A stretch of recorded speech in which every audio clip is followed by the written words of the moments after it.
can keep. The Last Line is a completely free podcast, but takes a lot of time, effort, and hard work to make happen. So if you'd like to support the show, then please head over to patreon.com/The Last Line. Thank you.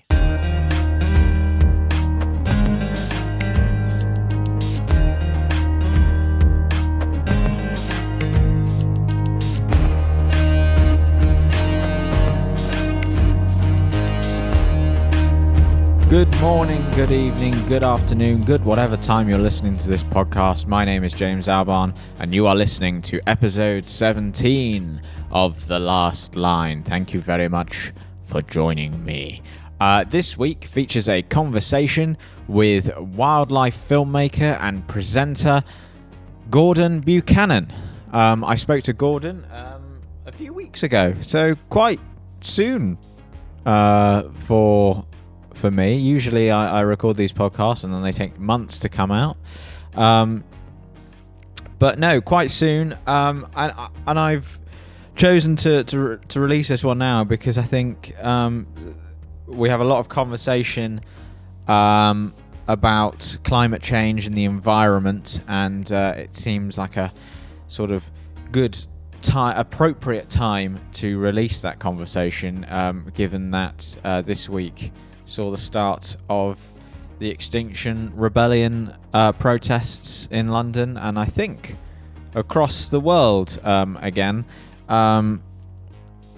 So it seemed like an appropriate time for us to discuss climate change together. And Gordon, of course, being a wildlife filmmaker and presenter, has seen up close some of the effects that humans have had on the planet and on the animals that live on our planet with us. So who better to talk to than Gordon Buchanan on this subject?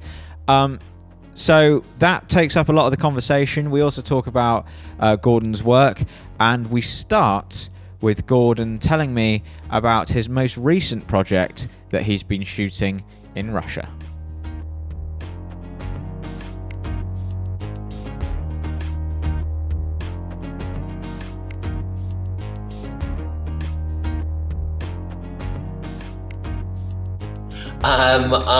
It's a project that we've been doing since the start of the year, kind of following on from a two-part series we did last year about grizzly bears. A scientist that was releasing, well, he wasn't a scientist really, his father was a scientist, a biologist that was releasing and taking orphan grizzly bears and getting them back into the wild. And through that we kind of learned about this other scientist who wanted to do something similar with lynx. So that's what we've been doing. It's a new project for him, so there's lots of lynx in captivity across Russia, in fur farms, hunters that have just kind of captured them and not killed them. There's a bit of a black market for them as pets, so people will get them and sort of produce these kittens, and they're tiny, beautiful little fluffy, really big kind of domestic cats, but obviously they grow into like size of a Labrador, so people kind of can't handle them. So the scientist Viktor Lukarevsky is wanting to take those lynx and get them back into the wild. So we were sort of filming the sort of progress of what was it, four cats that turned into six, because one of the cats was pregnant and gave birth to two kittens. Were you being quite sort of hands-on like you were with the grizzly bears? Because I remember in the grizzly bears one, you sort of like helping feeding the cubs when they're like tiny, and was it the same sort of process? It was very, very hands-off as we could be. The cats, two of the cats we were working with were captured in the wild and basically spent 4 years in tiny little cages. The other two were youngsters that were born in captivity and kept as pets. And one of them was scared of people, just didn't want to be near anyone. But the other one was like like a big overgrown domestic cat and wanted to be around us. So it was a process of actually just kind of distancing ourselves from them. And yeah, it wasn't the kittens that were born. They were really wild, so we kept them as wild as possible because they were in a massive, big forest site, big enclosed area, and they don't really have to see us that often. So yeah, it wasn't. There was no bottle feeding through the night. I guess that's a like a fine line, isn't it? I guess where with these things where they're trying to like look after these animals, but you don't want them to be too attached to humans because I guess it can cause problems later. Is it that if they start trusting humans too much, then it puts them at danger with hunters and etc., stuff like that? Yeah, I think it's that's a sort of big problem. If they feel reliant on us for food, or if they or affection or company, that's a really bad thing. So you need to keep them. They have got sort of instinctive fear of people, and many animals, just have that. The grizzly bears, although they had sort of spent the early part of their life being bottle fed, but that stops very abruptly, and then you're never near them again, and never have to handle them, or any encounters that they do have with people is kind of negative. So you've got to reinforce that natural fear, and it's good. I mean, this is sort of the first time that it's ever been done, and the scientist, he feels really confident that it's achievable. So yeah, I mean, time will tell, but you definitely don't want any animal that you're rehabbing to associate people positively, and quite the opposite. So when it comes to the release sites, that's why we went to Siberia. We went all the way to this sort of part of Russia with the least fewest people, and went to a really wild place. So it's not really a concern because there's just no one there. But it's interesting with lynx because they can only make a living by hiding themselves. To catch food, they have to remain hidden. So there's just sort of that in that design of a lynx. It's part of them. They've got camouflage. They're sort of camouflage coats. They can move around like really silently, but in their brains they just think, I have to be hidden all the time. I have to stay. No one needs to know that no one should know that I'm here. So it's sort of it's the scientist thinks it's possible with not just lynx but with leopards and tigers. He thinks you can take a captive bred tiger and get that back into the wild if it's done in the right way. And this may be a completely stupid question, but how does he go about finding these lynx that are, because presumably if there's a black market for getting them to pets and stuff, people aren't just willing to give up their lynxes. Lynx eye? What's the lynx. I think in both cases he doesn't want to pay for these animals, because then obviously that's just encouraging the market. So I think in both these cases, one was a hunter that had these two animals, and I think he couldn't really. I think he was going to kill them at some point and sell the skins, but I think he'd had them for so long that although they were far from pets, I don't think he could really bring himself to actually knocking them on the head. So he's wanting rid of them, because obviously the upkeep of these two big cats is, not insignificant. And the other two youngsters were overgrown pets that people just they couldn't handle them anymore, so wanted to get rid of them. So yeah. Presumably they become quite dangerous as pets, I'd imagine.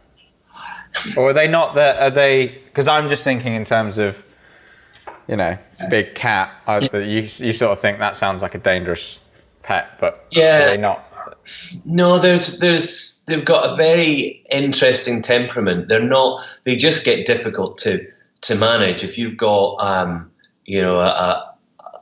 young. If you think of a kitten and what they grow and how adventurous and boisterous a kitten can get, but if you've got a kitten with the size of an Alsatian or a big Labrador, it's just a lot to have. And people, I think, these two cats were in somebody's apartment, so it was insane that they had these like huge cats wandering about their apartment. But no, they're one of, there hasn't been any record of lynx ever attacking human beings. They're just not big enough to do that. So in the wild, although they can take big prey, it's not. There's never been any record of human attacks on human. There has been, like, I think rabid, like with all these things, animals with rabies behave in a very different way, but there's never been any kind of predatory attack by lynx. Right, so it's not like those mental Americans who keep like lions and stuff as pets in their big ranches or whatever. Cool. So how long have you been doing that? I've done 3 trips. We did a trip in like the end of winter, so in March time when it was still, Russia was covered in snow, and then I was back in June for a kind of midsummer block, and then this was sort of this last 3 weeks. It kind of felt like summer when we arrived, still really, really hot, and all the leaves hadn't turned on the trees. It just felt like a sort of glorious warm summer. And then as the days and weeks passed, it got colder and colder, and just as we were leaving, all the leaves were falling off the trees, and there was the first sort of hailstones. So sort of winter in that part of Russia, it's really weird because the extremes, it can go from plus 30 to minus 30, in the summertime, it just feels like a nice sort of British woodland. It doesn't feel like that extreme at all. And even Siberia, when we were there the other day, it was really warm. We were walking about in t-shirt, but then in a few months or a couple of months, it could be down to minus 30, minus 40. So it's just quite, we kind of get very used to. We've got quite a kind climate in the UK. It gets wet, but the Gulf Stream keeps it from getting too cold. But the further east you go, it gets like bonkers cold. So, Siberia, it literally does go to becoming this sort of pretty forbidding place. And so is that you sort of done with that project now, or are you going back at all before? No, that's all finished. It's just the process of the production team editing it, and it'll be on. It should be on over the Christmas period. So that's all. That's the hard work, I think, when these programs get into into the hands of the editor, and the producer has to really kind of sort of weave it all together. And we've got so much stuff. If you're in a wild setting where you're filming wild animals, generally you don't generate that much content.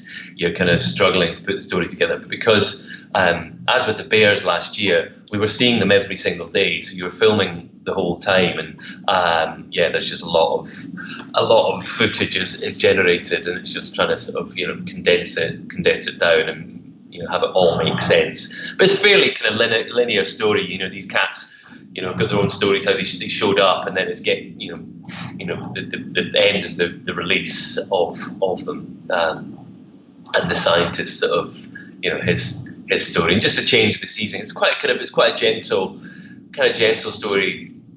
As with the bears, it kind of, on one hand, it felt quite fluffy, and it's a nice Christmassy story, and people were blown away by these little baby bears, and there's a bit of a cute fest.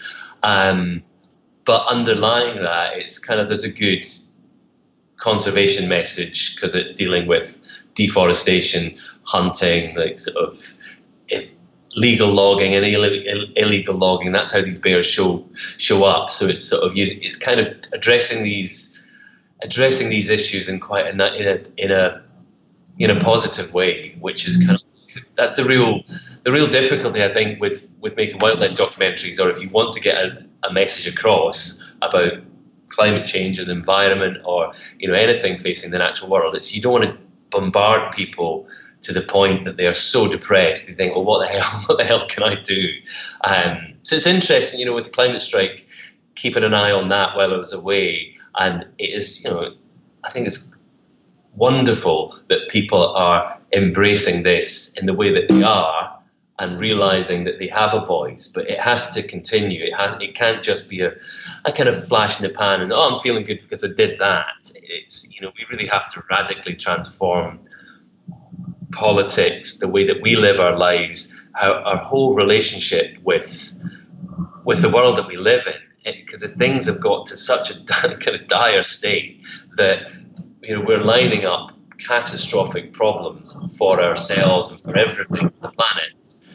So, you know, I'm just saying, obviously, trying to look for a way to address that positively, but then you just saying these things, it's like, well, Jesus, that's a bit too much. It's maybe easier just to stick your head in the sand and ignore it all and pretend that it's not happening. But I was going to ask you about sort of all this, and you've sort of brought it up without me having to ask, which is great. Something you said there about how, you know, it can't just be a flash in the pan. I was watching I think it was a documentary about the protests around the Iraq War, and about how the protest for the Iraq War was one of the biggest protests in history or something. But that someone, I can't remember who it was now, but someone from the protest said the problem is that we had this massive protest, but we didn't go back the next day. We didn't go back the day after that. We didn't go back the day after. We did it once. And so it was very easy for everyone in government to just ignore it and pretend it didn't happen. Yeah, I think that is the thing. It's putting the pressure on and keeping it there. So that's why, you know, we do need to kind of radically look at every aspect of our lives, and that you know, it's going to have to be like a complete planetary revolution. You know, if to prevent things from getting really, really bad. You know, just with sort of protected food population growth. This is the thing that really, you know, deforestation is one thing, food shortages, you know, climate change, you know, CO2s in the atmosphere, acidification of the oceans, you know, loss of habitat, sort of loss of species. All of these things, the problem is us and a growing population. You know, we cannot continue to live on our planet as if we have infinite resources, and that you can sort of go back to sort of these are primal, kind of real primal ideas. If you think, you know, for the last 40,000 years, as human beings have spread around the planet and populated new areas, it was always done, and it was done at such an accelerated rate because we were finding these infinite riches. So people moved out of Africa and then worked their way through the Middle East and up into Europe, and then we went everywhere. So you know, around the planet there are very few places. Antarctica is the only part of the world where there's no resident population, because we used our intellect to, you know, find a way of surviving and find a way of exploiting the resources. So that's we're hardwired, you know, for thousands of years to think we can just keep doing this because we have done, and we've got to this point where we can't keep growing. Our population can't keep growing. The root cause of it is we can get distracted by all of these things that are happening in the natural world, happening to the planet. But the simple solution is kind of just press the delete button on one species and everything would be fine and everything would recover. I'm not sure if there's been a Bond villain. I was thinking sort of what the next Bond villain. I think there was one but it would probably be the best, most sort of contemporary Bond villain would be the person that wants to wipe out humanity for the good of nature and the planet. And I'm not that person, but you know, it's. But there are things that if you think you can do nothing, you will do nothing. And I think that's sort of, it's about empowering people. And the positive thing is that, you know, we know how to solve these problems. It's not as if we think, okay, how do we stop this? We know what all the solutions are. They just need to be implemented. And I think for individuals, we've never had more power than now. You know, our voices can be really heard, and as you see things like online campaigns, whether it's sort of Greenpeace or whether, you know, like the whole climate strike movement, that's, you know, individuals saying, I believe in this stuff and I'm going to get off my, you know, work chair or out of my school, or just get off my backside and you know, make my voice heard. But again, you know, it has to be adopted forevermore. We have to live our lives in a sort of you know, new way. I mean, this isn't me. I'm you know, I have to reconcile my life and how I live my life and the changes that I have made and could make. But you know, there's somebody asked me recently, and said, "Oh, like, do you know, what attempt are you making to kind of curtail your air travel? You know, obviously air travel being a big polluter." And it's like, well, are these the sort of eggs you have to break to make the omelette? That, you know, if you go, last year I did a series that was probably the most environmentally kind of the biggest environmental message of anything that I'd done. But I did a lot of traveling. And the BBC does offset, you know, there's kind of carbon offsetting schemes for different productions. But, you know, flying around the world talking about climate change, it would be great if you could do that. You know, if there was a green solution to doing that, I would obviously take it. But yeah, we're up against it time wise. You know, that's for so many of these issues, we're kind of, you know, we're running out of time. So yes, to tell those stories, air travel is sort of the best, you know, the fastest way we've currently got of telling them. But also, I think with the stuff like you do and some of the other stuff that the BBC does, I mean, like, just the Blue Planet stuff had a massive sort of impact on people, because I think a lot of people didn't realize it until they see it. Like, a lot of people don't realize it until they see it on their TV screens. So having programs like yours and programs like Blue Planet and stuff, it's like, it's sort of the only way of getting the message across sometimes to people. Because it also doesn't feel like they're being, I think a lot of people have a resistance to, they don't want to feel like they're being preached to. Yeah. And when they can watch a program like yours and it's sort of, you know, it's part of the program, they realize they don't feel like they're being shouted at, sort of thing. Yeah. No, and I think that with Blue Planet, that really was, you know, huge, how it really brought into sharp focus ocean, sort of plastics in the ocean, single-use plastic, and you know, that is something that everybody realizes that has to be dealt with. And we can feel good if we, you know, we are dealing with those things. But it's not just that; it's sort of every aspect of our lives, and sort of seeing how we can, you know, we can do better. And we can't just sort of say, well, it's someone else's problem. This is not me. It's sort of down to all of us to, you know, make the changes that we can in our own lives and put the pressure on, you know, the governments we elect. And that's the thing, you know, that is the kind of real powerful voice that people have, because governments need to be elected, products need to be purchased, and it's us that do the voting, and it's us that do the buying. So I think businesses and governments realize that power is sort of really swinging towards the voter and the consumer, and they're going to have to start doing the things that we want them to do, or more of the things that we want them to do. And certainly with a younger generation coming through that has grown up with, you know, in the knowledge that we're living on a planet that is sort of slowly dying, you know, those voices hopefully will get louder and more can be done. So yeah, I think sort of there's no point in throwing your hands up in the air and giving into despondency, because that's, you know, it's like sitting watching your house burn down and you kind of you've got a bucket of water at your feet to at least throw it and try and do something that's going to put out the fire. Yeah, because I feel like you're quite you seem quite positive in a way about it, in the sense of, like, we can do it. Whereas I think a lot of people I know, a lot of my friends, we're just. It's easy to get into a sense of, like you said, despondency, and just sort of,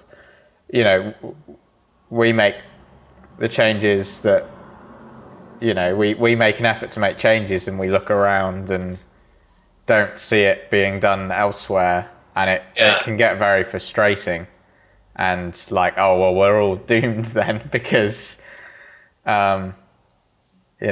because are people gonna, and then you see people like, you see people who don't even believe it's happening, climate change tonight, and it seems to be like the most popular conspiracy theory, like like conspiracy theories don't really ever, generally they stay conspiracy theories, they stay sort of online, they stay like in these corners of the internet and opinion. But with climate change denial, it just seems to be, even though like all the evidence is stacked up against these people, it still seems to be a fairly like mainstream idea that it's not happening. Yeah, well, the thing is that is sort of the deep desire of of anyone, is to think, well, nothing I do is going to make a difference. I can keep on living my life the way that I am, and it's not having a negative impact. So it would be, it'd be great if the greatest minds turned around and said, you know what, it's not us, it's not fossil fuels, it's I don't know, the production of marzipan. So we have to stop producing marzipan, and that's what's going to solve the problem. So it's like, if you went to the doctors and they said the best that, it'd be wonderful if drinking alcohol was good for you. And you went to the doctor and said, if you want to get really fit, you have to go to the pub 3 nights a week, and you have to kind of drink like 5 pints of beer, a bottle of wine. And that's the only way that you're going to be healthy and fit, and you'll be ripped. You'll have a 6-pack, but you've got to keep on drinking, keep on going to the pub and eating too much. That's what's going to get you fit. And that's what we're kind of doing to the planet. It's like we're extracting fossil fuels. We're kind of driving too much. We're wasting too much, and all of these things. Sort of, it would be good if it wasn't true.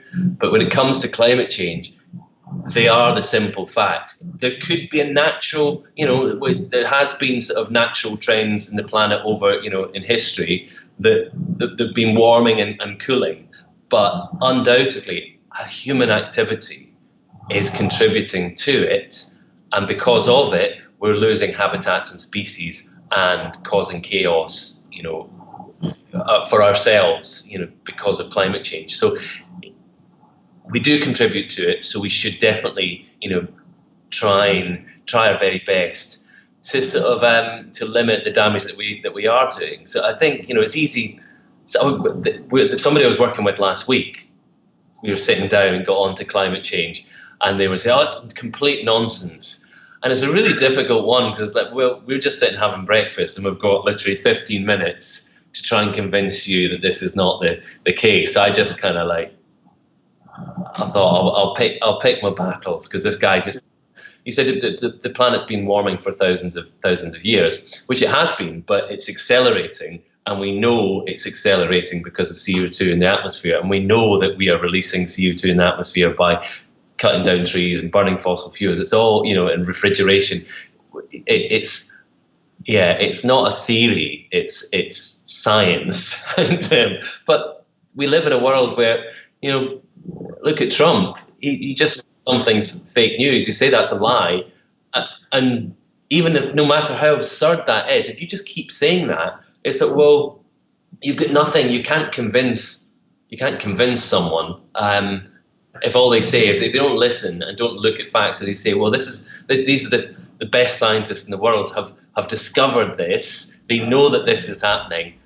That's if everything's a lie, then you're closed. Because it's sort of similar. Like, I was on holiday recently, and someone said they believed in fate, and I don't believe in fate, and I don't know if you do, and that's not. But I realised you can't actually debate that in any way, because if someone believes in fate, then everything you say is fate anyway.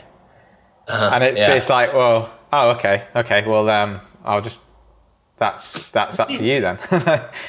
No, it's but these things, fate exists on one level, that from the creation of the planet has taken through, you know, the sort of emergence of life, the various phases of sort of different life forms that have been on the planet, you know, the wars that we've gone through has sort of led to you and I sitting at this very moment having this conversation. Yeah.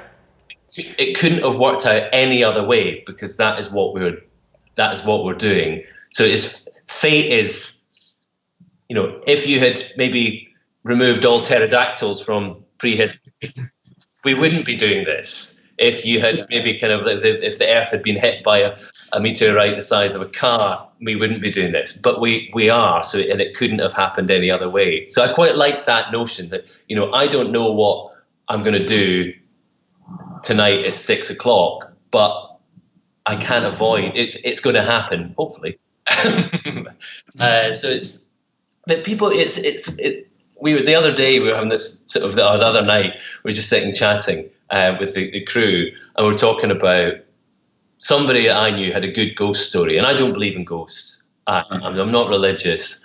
And the people I was with don't believe in ghosts, and none of them are religious. But we spent a good hour or two talking about freaky ghost stories, things that had happened to us that we couldn't explain. And it's funny how we all said that we still don't believe in ghosts, but there are things that we haven't been able to explain. But I do believe, you know, it comes to kind of like, I think there's definitely things that we don't understand. So things like coincidence, I think there's something else going on. I believe there is a sort of, so I just sound like a real hippie. No, it's not but there's connectivity between people that we don't understand what that is yet. There's sort of, so coincidence is just it's not just coincidence. There's kind of, I think, sort of like a level of communication, human communication, that we don't understand currently. But yeah, that's sort of trying to sort of say that in the least sort of like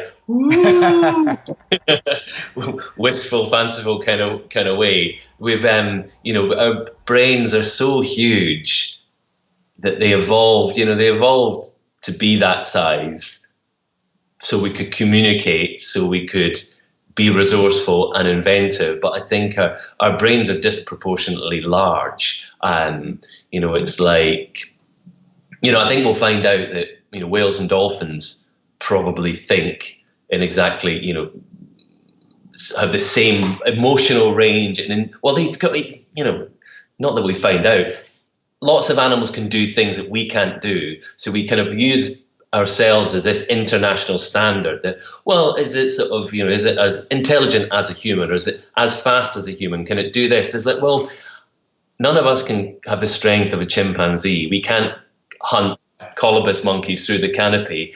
We can't sort of echolocate, you know, insects like a bat. So there are animals that are way superior to us. It's just that we kind of, we think of ourselves as that sort of, you know, that gold standard, that, well, comparing everything to ourselves. But yeah, I think kind of the human brain, that's the thing that also gives me, you know, a lot of hope and makes me feel optimistic, is that the things that we are capable of are really mind-blowing. So when it comes to solving, you know, the issues that the planet faces, we're capable, you know, we are capable of solving these problems. It'll come a time probably in the future where we think, God, remember when we didn't know how to stop cancer, or we didn't know how to stop aging, or we didn't know how to remove CO2 from the atmosphere. You know, just look at the internet. It's mind-blowing that what we can now do and what we now take for granted.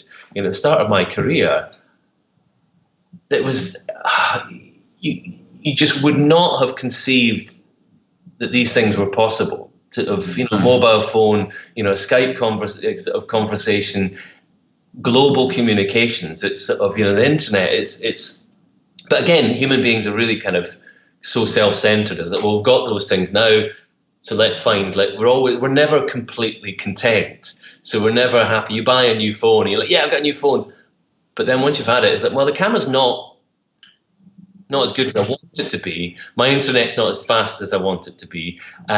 So we're never satisfied. We always sort of look into kind of, like, we just take things for granted, which is really kind of desperately frustrating for a species that has achieved so much, to never kind of sit and think, well, listen, we should give ourselves a good pat on the back because we've done a lot.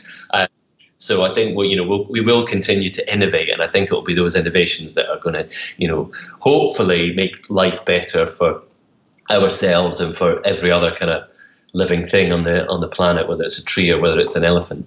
There was a stand-up routine that I saw recently. I can't remember who it was, but they were on a plane and there was supposed to be Wi-Fi on this plane, and then the Wi-Fi goes down on the plane, and everyone around him is like, "Oh, I haven't got Wi-Fi on the plane." Like they didn't know they were going to get Wi-Fi on the plane until they were on the plane, and then as soon as it went, they were like annoyed. And he's like, "Hang on a minute, you're literally flying in the air at the moment," and the big issue is like, "Oh, I can't Google." Like, it's amazing that you're even flying in the first place. Yeah. It's incredible. Sort of on the same, on the point we were talking about, you sort of said about, we sort of set ourselves as the standard, even if we're maybe not necessarily, and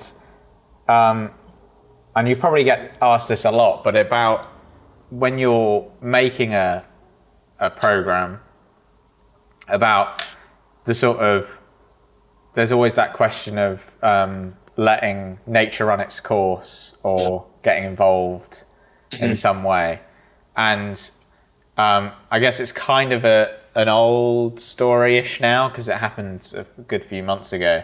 But there was that Dynasties program on the BBC where the cameraman helped the penguins out. And there was a sort of debate then around, like, oh, should they have helped the penguins, or should they have just left the penguins to sort of struggle? And so I wanted to get your take on sort of the whole issue, not necessarily just specifically the penguin issue, but like the whole... I think there's no, you know, there was always sort of this talk of crossing, oh, that's a line that you shouldn't cross. But then, you know, through my career, I realised that line doesn't exist really. It's quite a blurred line. So in the case of the penguins, those are birds that swim out into the Antarctic seas to find food.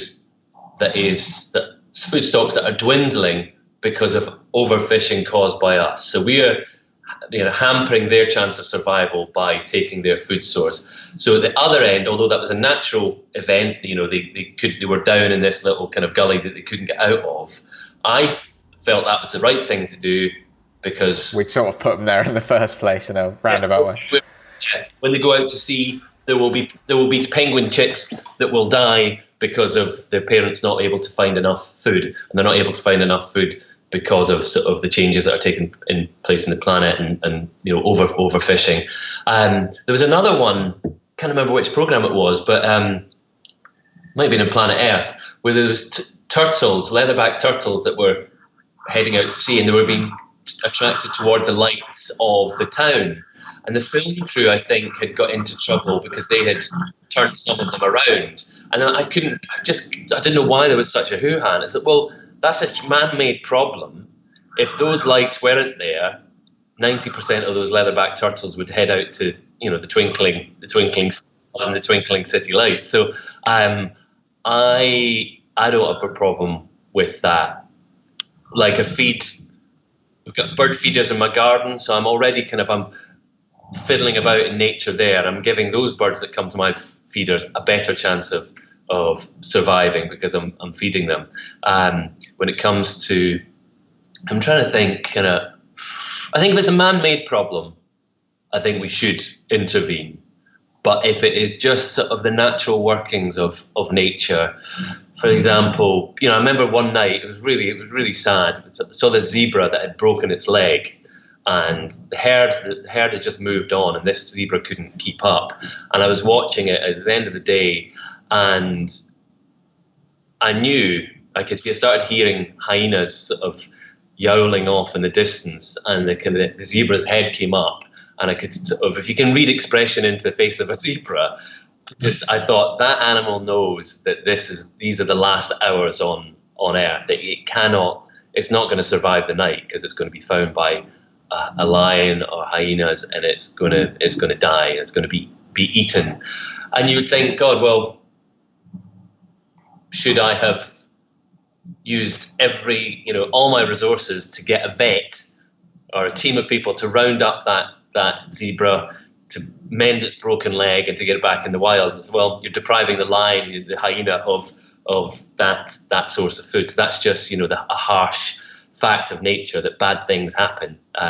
It's funny because we sort of have this Disneyfied view of nature. We went to see the remake of The Lion King, and I love how they kind of selectively, it's like some animals are eaten, and sort of there's this sort of sanitized sort of notion of nature is nice. Nature is cruel. Like that's like there's a sort of guiding law of nature is that it's cruel, and the misfortune of one animal leads to the good fortune of another, and it's sort of I don't find that hard to stomach. I don't find watching predators catch their food.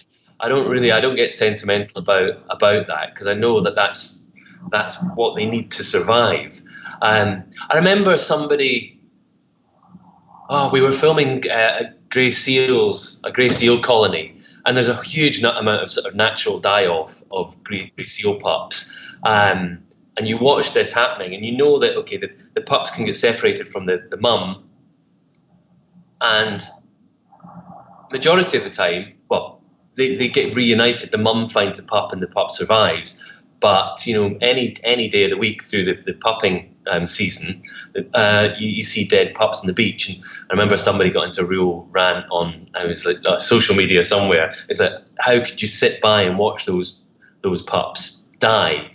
And I didn't even feel I had to justify it. But the justification is that if you intervene, that animal is going to be in captivity for the rest of its life. And the chances are it is going to get reunited with its mum. So the right thing to do, categorically, was to sit by and hope that they got back together. Because you can't walk around a seal colony and go, oh, hang on, sort of busting up that you. Whose pup is this? Has anyone lost it? Yeah. No, I'll take this one. Don't worry. And you'd end up with a bag full of pups and nowhere to put them. But no, it's my sort of simple rule is if I can justify this, if I think that we are maybe not the root cause, but if we are causing problems for this species somewhere else, we have to help them where we can. And that's the penguin one was as I was watching it, I knew that there would be some fallout from that, but everyone's got their opinion, and but you could equally argue. I think my argument is better. Is that we're limiting the penguins' chance of survival by taking their food, so we have to kind of help them out if we can. Also, the alternative would have been so bleak. We would have been watching a program about penguins trapped and dying. It would have just been awful. Yeah, well, you made a very good point, is that we, as much as we, as I was saying, declare ourselves a gold standard and compare everything to us, that human beings have got a very visible level of compassion for other animals. I think things like whales and dolphins, there's so many cases of them showing compassion to other creatures, but that we would be denying the best part of ourselves if you went, okay, no, this sort of put compassion to the side.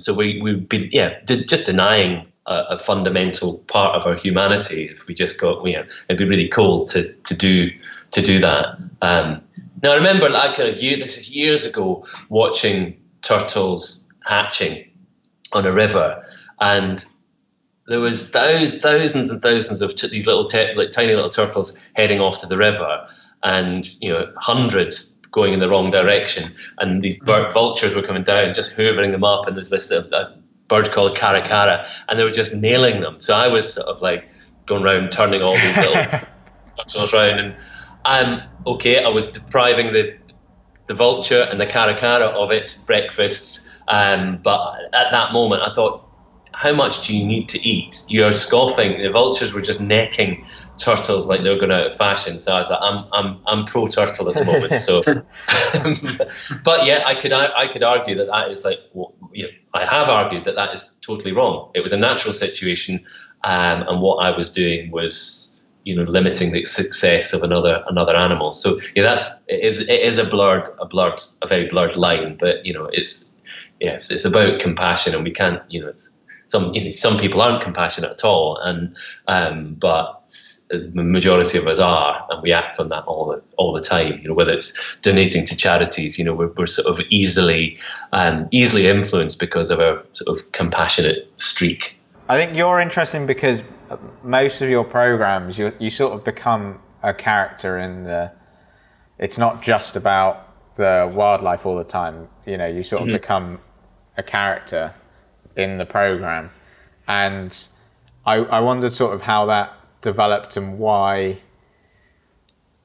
and how that's come to be, if you see what I mean. Because I think your sort of, I don't know, your most viral moments are probably the times where you're in the cube and the polar bear's trying to get in. Or there's that clip of you where the grizzly bear sort of gives you a bite because you get too close to its cub and stuff. And yeah, it's I tend not to with social media. I really should be better at it. I should take it more seriously and just do it, more professionally. But when it comes to reading responses, and there's one common thing that people say is that what those wildlife presenters we're not tuning in to watch them, we're tuning in to watch the grizzly bears, or we're tuning in to watch the lynx, or and it always makes me laugh because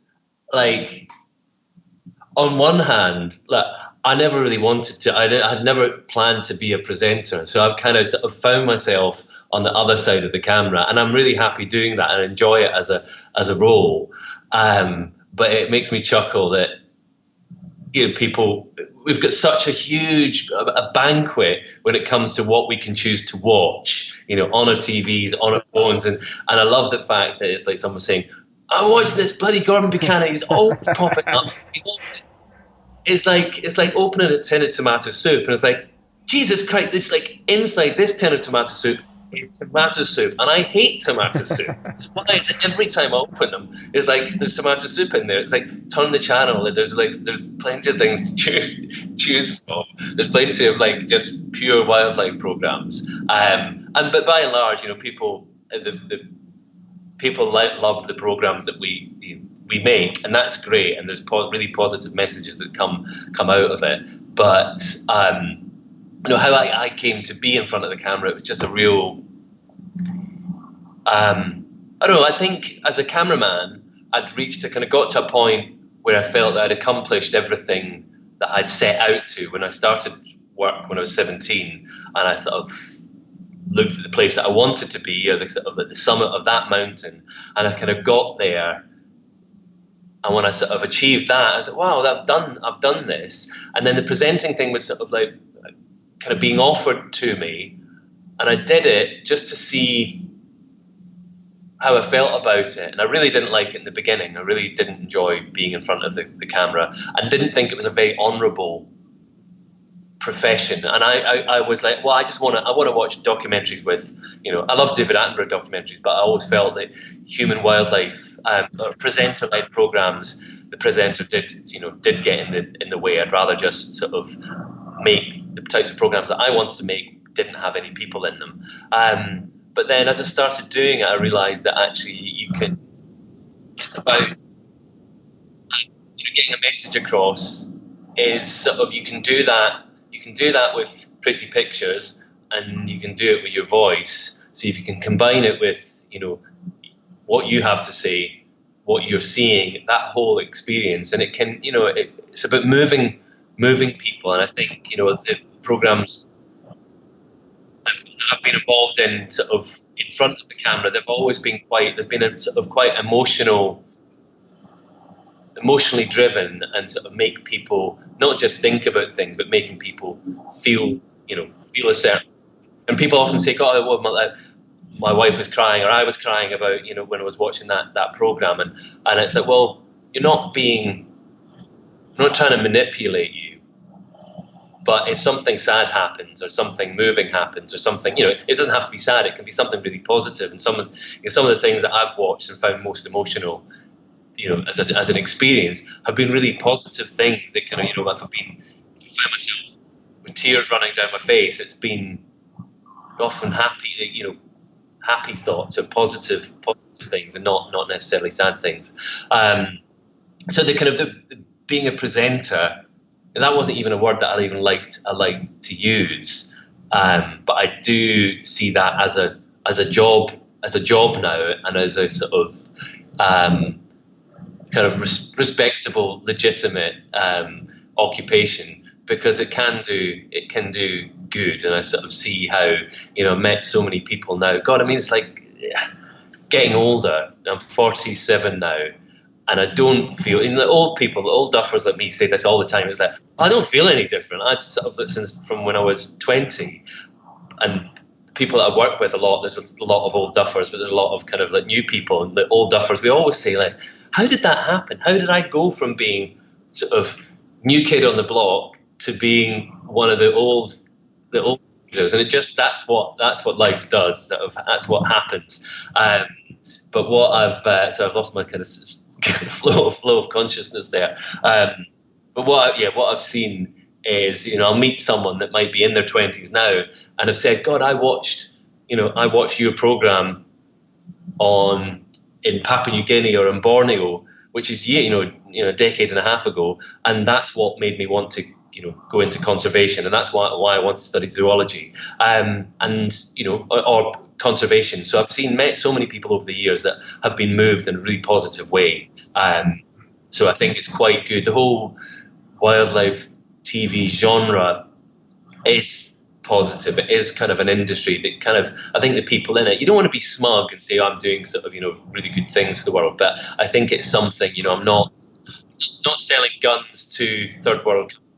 I'm not sort of trying to make myself rich to the detriment of everything else. And yeah, I've kind of, you sort of find a voice and find a way of communicating with people. And I think that's what I like about being in front of the camera, is communicating an experience that I've been lucky enough to have, you know, and sort of conveying that honestly and accurately. Because for the first half of my career, I was just like selfish kind of young man that just was like, how lucky am I that I get to go to all of these amazing places and seeing all these amazing things, and sort of living the life that I'd always want to live, but not actually thinking, well, what good is it doing? Because, you know, young people are generally quite selfish, and certainly teenagers are. And I started this job when I was a teenager, and then when I got kind of, you know, 10 years into it, I thought, well, actually, hang on, this is all great for me, but is there anything better that I can do, you know, to help these animals, help these places, you know, help people better understand, you know, the workings of the natural world. So yeah, I think that sort of, I don't wake up in the morning and go, oh, it's great to be me, I've got a great life, because these sort of, you know, I have a tendency to worry about things and feel concerned about others. So I think, you know, you've got a base level of how worried you are, and it's just because everything's going wonderfully in your life,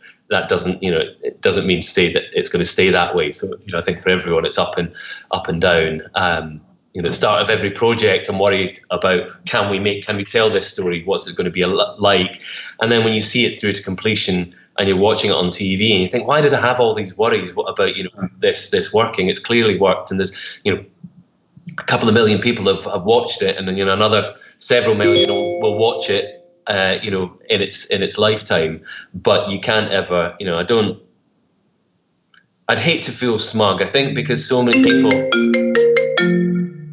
hang up, lots of people, if certainly friends and friends of friends, keep on every time I see some people is you're so lucky, like doing your job. It's like you're so lucky that what I have to do is this and what I have to do is that, and I don't feel, because I've always done it. I've never known anything else, and it's not it's not easy. It's not it's quite, at times it can be, it's really difficult being away from your family, and when the kids were younger, it was really difficult, to have to leave them all behind. The sort of physical hardships in some cases. I love that side of things. I love jumping through the forest, and I love sort of roughing it and all that. So I don't really see that as a real hardship. But I can't ever know what it's like to go into an office and spend all day behind a desk. I don't know what it's like to have to work in a restaurant. Well, I do, because I used to work in a restaurant. But my norm has become my norm, and I don't know different. And I'll keep doing this as long as I can, because I do. I love what it does for me personally, but I love that it kind of have a positive effect, sort of beyond me.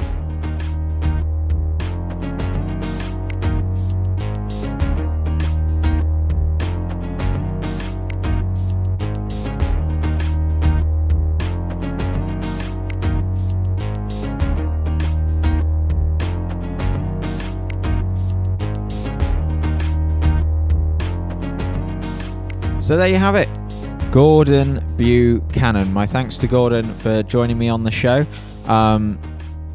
It's been a long time coming. We first spoke about doing it, I think, about a year ago. So it was great to have him on finally, and very interesting conversation, as I'm sure you'll agree. Please do join me again next time, and we'll have another fascinating conversation with another fascinating guest. We've got some very good ones lined up, so please do pay attention and listen in. So that's it for this week. Thank you for joining me, and until next time, I've been James Albarn, and this is The Last Line.